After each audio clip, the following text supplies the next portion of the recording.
Halo bro, kalau kamu pernah nyetir sambil ngetik, bikin laporan sambil nonton video, atau makan sambil scrolling, nah itu namanya multitasking. Kita ngerasa kalau kita lagi multitasking, kita melakukan hal yang efektif, memanfaatkan waktu dengan baik, dan menjadikan kita pribadi yang lebih kompeten, lebih unggul, dan lebih siap menghadapi kehidupan. Tapi sebenarnya persepsi itu salah. Kesibukan yang padat sering disalahartikan sebagai efektivitas, padahal keduanya tidak selalu berjalan beriringan. Rasa sibuk membuat kita merasa produktif, tapi perasaan itu hanyalah ilusi yang Secara neurologis, otak manusia tidak dirancang untuk memproses dua tugas kognitif yang berat pada waktu yang sama. Saat kita mencoba bekerja sambil meladeni distraksi, kita sebenarnya sedang memaksa sistem saraf melampaui batas yang wajar. Di titik inilah kepercayaan kita pada multitasking mulai berbenturan dengan realitas biologis. Dalam tubuh kita, proses berpikir mengikuti prinsip serial processing, yaitu memusatkan perhatian pada satu aktivitas sebelum berpindah ke aktivitas berikutnya. Pergeseran fokus ini terjadi dengan sangat cepat, sehingga tampak seolah kita tengah melakukan banyak hal bersamaan. Padahal yang bekerja hanyalah kemampuan otak untuk melompat di antara tugas dengan frekuensi. Mekanisme ini menciptakan ilusi bahwa kita sedang bekerja paralel, meski sebenarnya yang terjadi hanyalah serangkaian pemutusan dan penyambungan perhatian yang melelahkan. Setiap lompatan kecil itu mencuri energi yang seharusnya bisa digunakan untuk berpikir mendalam. Coba kamu bayangkan sebuah saklar lampu yang terus dinyalakan dan dimatikan tanpa henti. Bukan karena lampunya rusak, tetapi karena kita memaksa sistemnya bekerja lebih cepat daripada yang seharusnya. Itulah gambaran sederhana dari apa yang terjadi di dalam otak saat kita berpindah tugas dengan intensitas tinggi. Bukan dua lampu menyala bersamaan, melainkan satu lampu yang dialihkan arusnya berulang kali. Proses yang dikenal sebagai task switching ini mengharuskan otak mengaktifkan ulang konteks, aturan, dan prioritas setiap kali beralih, sehingga memakan energi perhatian yang jauh lebih besar daripada yang kita bayangkan. Dan disinilah konsekuensi itu mulai terlihat. Setiap pergeseran fokus membawa biaya tersembunyi yang perlahan menumpuk. Ketajaman mental berangsur meredup, daya tahan konsentrasi berkurang, dan kestabilan emosi ikut terpengaruh karena sistem saraf terus bekerja dalam pola yang terfragmentasi. Meski tidak terasa dalam hitungan menit, akumulasi kelelahan itu membentuk pola penurunan kualitas berpikir yang nyata. Multitasking yang sering kita anggap sebagai kemampuan unggul justru berdiri sebagai gerbang menuju penurunan efisiensi dan kesehatan otak, meninggalkan jejak kerusakan yang berjalan diam-diam tanpa kita sadari. Di dalam otak terdapat bagian yang sering disebut sebagai sang pengatur utama, yaitu prefrontal cortex, wilayah yang mengatur konsentrasi, penilaian, pengambilan keputusan, hingga kemampuan mengeksekusi rencana yang kompleks. Bagian ini bekerja layaknya seorang direktur yang mengatur jalannya operasi mental, memastikan setiap tugas berjalan pada jalurnya. Namun, seperti seorang pemimpin yang memiliki batas stamina, prefrontal cortex juga memiliki kapasitas terbatas. Sehingga ketika dipaksa menangani banyak pergeseran perhatian dalam waktu singkat, performanya mulai rapuh dan cepat menurun. Setiap kali kita mengalihkan perhatian, otak harus menyediakan suplai energi tambahan. Proses ini memerlukan glukosa yang teroksigenasi, bahan bakar utama bagi aktivitas neuron. Ketika perpindahan fokus terjadi berkali-kali, konsumsi energi meningkat lebih cepat daripada kemampuan otak mempertahankannya. Akibatnya timbul rasa lelah mendadak, penurunan klaritas berpikir, serta munculnya kabut mental yang sering kita rasakan setelah meladeni distraksi. Walau tidak terlihat, otak seperti berlari sprint berkali-kali di tengah tugas yang seharusnya maraton. Fenomena ini disebut switch cost. Biaya waktu dan energi yang harus dibayar setiap kali kita berpindah dari satu tugas ke tugas berikutnya. Penelitian menunjukkan bahwa otak memerlukan jeda untuk mengingat kembali aturan, konteks, dan langkah tugas sebelumnya. sebelum mampu melanjutkan proses dengan benar.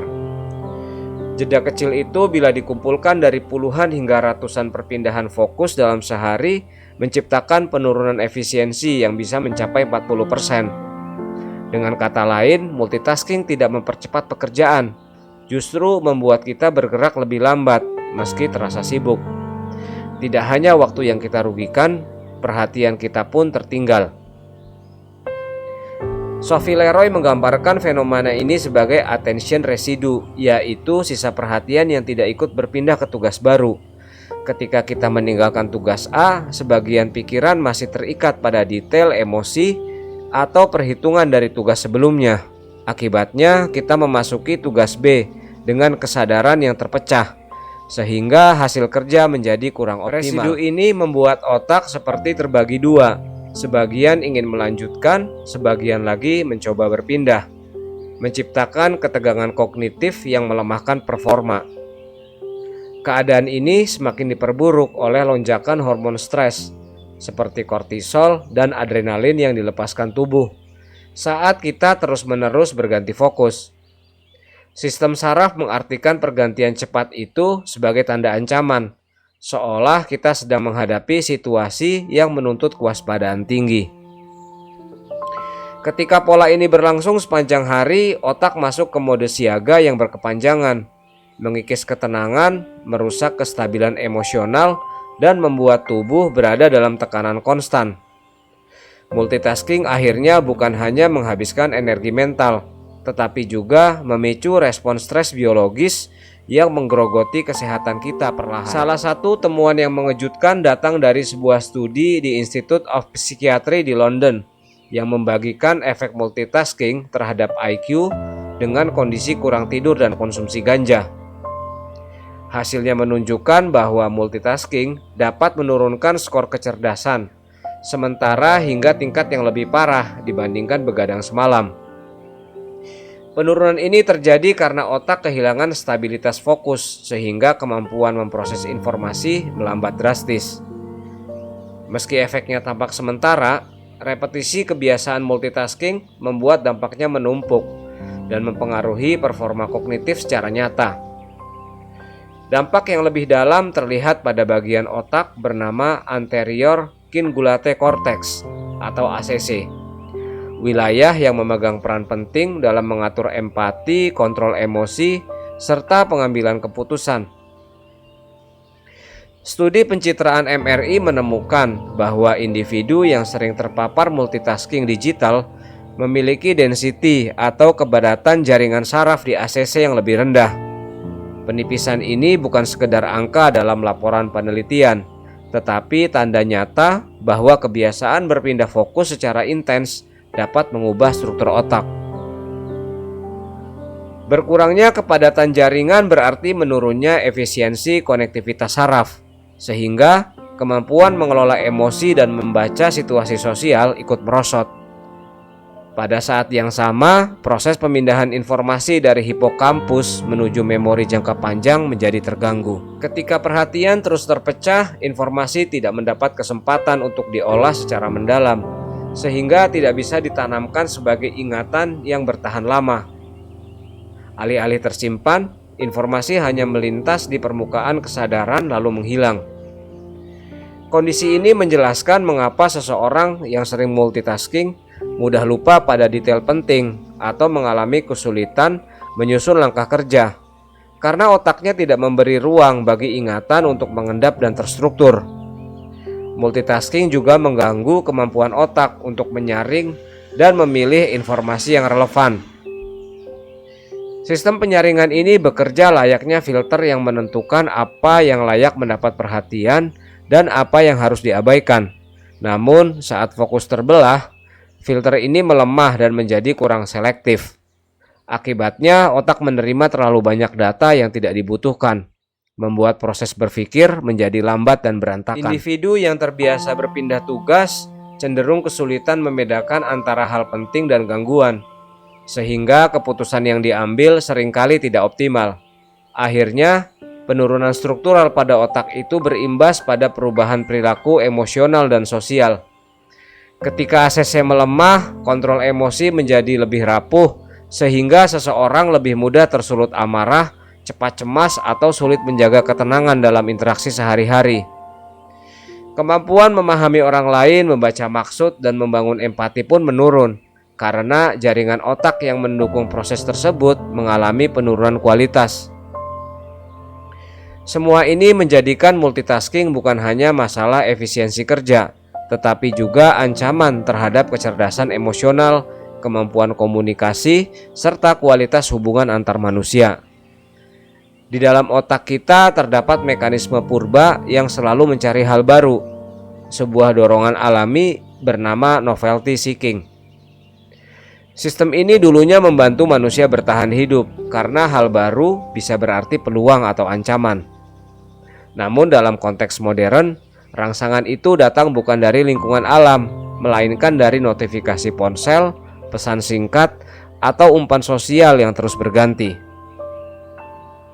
Setiap bunyi kecil atau kilatan layar menghadirkan sensasi seolah ada sesuatu yang penting menunggu kita, memicu pusat reward otak kita dengan cara yang mirip dengan mesin slot di kasino, membuat kita sulit menolak godaan untuk melihatnya. Ketika kita mengecek notifikasi, otak melepaskan dopamin instan. Dopamin murah yang memberi rasa senang sesaat namun cepat menghilang. Berbeda dengan kepuasan mendalam yang muncul ketika kita menyelesaikan pekerjaan berat yang melibatkan serotonin dan dopamin yang lebih stabil. Dopamin instan ini bertindak seperti gula bagi sistem motivasi kita. Ia memberikan dorongan cepat tetapi melemahkan kemampuan menikmati proses panjang. Seiring waktu, otak menjadi lebih menyukai kepuasan instan daripada prestasi yang memerlukan fokus dan ketekunan. Kebiasaan mengejar rangsangan baru menciptakan lingkaran umpan balik yang semakin memperkuat kecanduan. Setiap kali kita beralih dari tugas yang menuntut fokus ke distraksi kecil, otak menerima sinyal bahwa perubahan itu menyenangkan. Tanpa sadar, kita melatih otak untuk mencari hal baru setiap beberapa detik, sehingga rentang perhatian terus menyempit. Inilah salah satu alasan mengapa semakin sering kita multitasking, semakin sulit kita menetap pada satu pekerjaan tanpa merasa gelisah.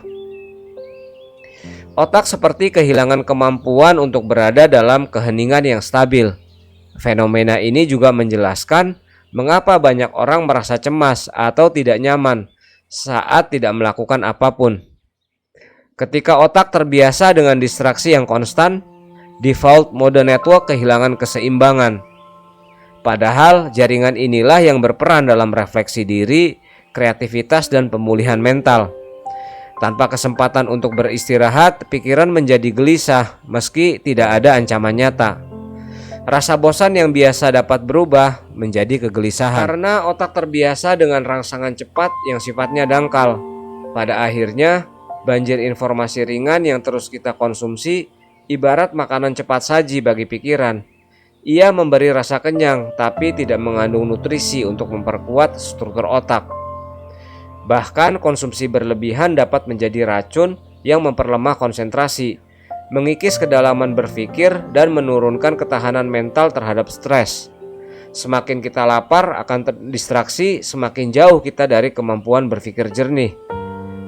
Multitasking digital pun berubah menjadi pola konsumsi mental yang miskin gizi, namun sangat adiktif.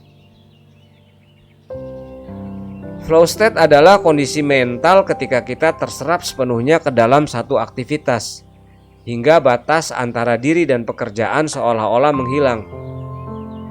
Seorang psikolog bernama Mihaly menggambarkan sebagai keadaan di mana gelombang otak bekerja harmonis, biasanya pada rentang alfa hingga theta, menciptakan rasa tenang namun sangat fokus.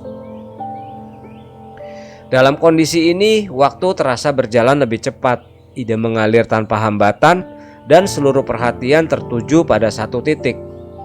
Flow adalah model kerja alami yang memungkinkan otak memanfaatkan kapasitas terbaiknya. Ketika kita melakukan satu tugas pada satu waktu atau monotasking, performa kerja meningkat secara signifikan. Tanpa gangguan, otak dapat mempertahankan jalur fokus lebih stabil, sehingga tingkat akurasi, kecepatan, dan kreativitas menjadi jauh lebih tinggi dibandingkan saat kita berpindah fokus. Mengerjakan satu hal sampai selesai bukan hanya mengurangi beban mental, tetapi juga menciptakan rasa pencapaian yang memperkuat motivasi internal. Monotasking membebaskan energi yang sebelumnya terbuang untuk switching, sehingga kita dapat bekerja lebih efisien tanpa merasa terkuras. Konsep deep work yang diperkenalkan Charles Newport menekankan pentingnya kemampuan bekerja tanpa distraksi dalam periode yang intens dan terarah. Ia menyebut fokus sebagai mata uang paling berharga dalam informasi karena dunia modern penuh gangguan yang merampas kemampuan berpikir mendalam. Dengan melatih otak untuk tenggelam dalam pekerjaan berat selama jangka waktu tertentu, kita menciptakan kondisi yang memicu pertumbuhan neural, memperkuat jalur sinapsis, dan meningkatkan kemampuan memecahkan masalah kompleks. Deep work bukan hanya teknik produktivitas, melainkan praktik untuk membangun kualitas intelektual. Dalam proses bekerja yang penuh fokus, kualitas jauh mengungguli kuantitas. Hasil yang dihasilkan dalam kondisi konsentrasi penuh seringkali lebih orisinal, lebih terstruktur, dan lebih bernilai. Membutuhkan ruang inkubasi waktu ketika ide berkembang secara perlahan sebelum muncul sebagai solusi matang. Multitasking merusak proses ini karena perhatian yang terfragmentasi tidak memberi kesempatan bagi otak untuk merangkai pola baru. Sebaliknya, ketika kita memberikan waktu yang utuh untuk satu tugas, potensi kreatif berkembang jauh lebih besar untuk membantu mencapai kondisi fokus yang stabil. Teknik anchoring dari NLP dapat dimanfaatkan dengan menciptakan pemicu tertentu seperti sentuhan pada titik tertentu, napas yang diatur ritmis, atau kata kunci yang menguatkan. Otak dapat diarahkan untuk masuk ke mode fokus lebih cepat. Anchoring bekerja dengan menghubungkan kondisi mental tertentu dengan stimulus yang konsisten, sehingga setiap kali kita mengaktifkannya, tubuh dan pikiran langsung menyiapkan diri untuk bekerja lebih dalam. Teknik ini membantu mengurangi resistensi awal dan menciptakan momentum fokus sebelum memulai tugas penting. Kabar baik yang jarang disadari banyak orang adalah bahwa otak memiliki kemampuan luar biasa untuk berubah, sebuah kemampuan yang disebut neuroplasticity. Artinya pola pikir, kebiasaan, bahkan kerusakan yang muncul akibat multitasking dapat dipulihkan melalui latihan yang konsisten. Otak bukan struktur kaku yang membeku, melainkan jaringan hidup yang terus membentuk koneksi baru sesuai pengalaman yang kita lalui. Dengan mengubah cara kita bekerja dan memberi ruang bagi fokus yang lebih utuh, otak mulai menata ulang jalur sinapsisnya, sehingga fungsi kognitif kembali menguat. Salah satu latihan paling ampuh untuk memulihkan fungsi otak adalah praktek yang melatih kehadiran penuh pada momen sekarang. Penelitian menunjukkan bahwa meditasi yang dilakukan secara rutin mampu mempertebal kembali prefrontal cortex dan anterior cingulate cortex, dua wilayah yang sebelumnya melemah akibat kebiasaan multitasking. Mindfulness bertindak seperti pusat kebugaran bagi pikiran, memperkuat regulasi emosi, memperbaiki stabilitas perhatian, serta membantu menurunkan stres yang menumpuk di sistem saraf. Ketika kita melatih diri untuk hadir pada satu titik, otak belajar kembali bagaimana cara fokus secara alami. Melatih konsentrasi membutuhkan pendekatan bertahap, mirip dengan membangun kekuatan fisik. Kita bisa memulainya dengan sesi singkat tanpa gangguan, misalnya 10 menit bekerja tanpa ponsel atau notifikasi, lalu perlahan menambah durasinya. Teknik seperti Pomodoro membantu otak membangun ritme kerja yang stabil, menggabungkan periode fokus dengan jeda singkat yang memberi kesempatan bagi sistem saraf untuk pulih. Setiap latihan kecil yang dilakukan secara konsisten memperluas kapasitas perhatian, menjadikannya lebih kuat dan tahan terhadap distraksi. Selain itu, strategi batching dapat diterapkan untuk mengurangi efek switch cost dengan mengelompokkan tugas sejenis dalam satu rentang waktu. Otak tidak perlu terus berpindah konteks, sehingga energi dapat digunakan lebih optimal. Misalnya, mengecek email hanya pada jam tertentu, membalas pesan dalam satu sesi, atau mengatur waktu khusus untuk pekerjaan kreatif. Ketika alur kerja ditata ulang seperti ini, kita memberi kesempatan kepada otak untuk memasuki mode fokus dalam jangka waktu yang lebih lama, tanpa terputus oleh tugas kecil yang mengganggu. Di samping fokus dan latihan mental, penting bagi kita untuk merangkul kembali rasa bosan, sesuatu yang sering kita hindari dalam era digital. Kebosanan memberi ruang bagi default mode network untuk bekerja, jaringan otak yang membantu kita merenung, mengolah pengalaman, dan memunculkan ide segar. Banyak inspirasi besar lahir bukan saat kita sibuk, tetapi ketika pikiran melamun tanpa gangguan. Dengan memberi ruang kosong dalam jadwal kita, otak memperoleh kesempatan untuk beristirahat sekaligus mencipta, mengembalikan kejernihan berpikir yang hilang akibat banjir informasi. Setelah memahami bagaimana multitasking mempengaruhi struktur dan fungsi otak, kita mulai melihat gambaran besar yang selama ini tersembunyi. Kebiasaan berpindah fokus yang tampak sederhana ternyata membawa dampak yang signifikan, mulai dari penurunan IQ, terganggunya konsentrasi, hingga kerusakan pada area otak yang berperan dalam multitasking. Juga meningkatkan stres, memicu kabut mental, serta menghambat kemampuan berpikir mendalam. Pemahaman ini menjadi pengingat bahwa produktivitas bukan soal banyaknya tugas yang kita sentuh, tetapi kualitas energi mental yang kita arahkan. Dengan semua bukti tersebut, kita perlu menata ulang definisi tentang pintar dan cerdas. Orang yang benar-benar cerdas bukanlah mereka yang mengerjakan banyak hal secara bersamaan, melainkan mereka yang mampu menyelesaikan satu tugas dengan ketelitian dan kualitas yang konsisten. Fokus adalah kemampuan intelektual yang semakin langka, namun menjadi pondasi dari kerja kreatif, inovatif, dan strategis. Ketika kita memilih untuk mengerjakan satu hal secara penuh, kita memberikan kesempatan kepada otak untuk bekerja dalam kapasitas optimalnya, menghasilkan karya yang lebih bernilai. Sebagai langkah awal yang sederhana namun kuat, tantang diri Anda untuk menjalani satu hari dalam mode single tasking selama 24 jam. Coba lakukan setiap aktivitas dengan penuh perhatian tanpa melirik distraksi kecil yang biasanya menyelinap. Amati bagaimana energi mental terasa lebih stabil, bagaimana pikiran menjadi lebih jernih, dan bagaimana pekerjaan yang biasanya terasa berat kini lebih mudah diselesaikan. Pengalaman satu hari itu dapat membuka mata tentang betapa besar perubahan yang bisa terjadi hanya dengan memusatkan perhatian. Untuk memperkuat niat tersebut, berikan afirmasi kepada diri sendiri bahwa otak Anda layak mendapatkan perhatian yang lembut dan perlindungan yang penuh.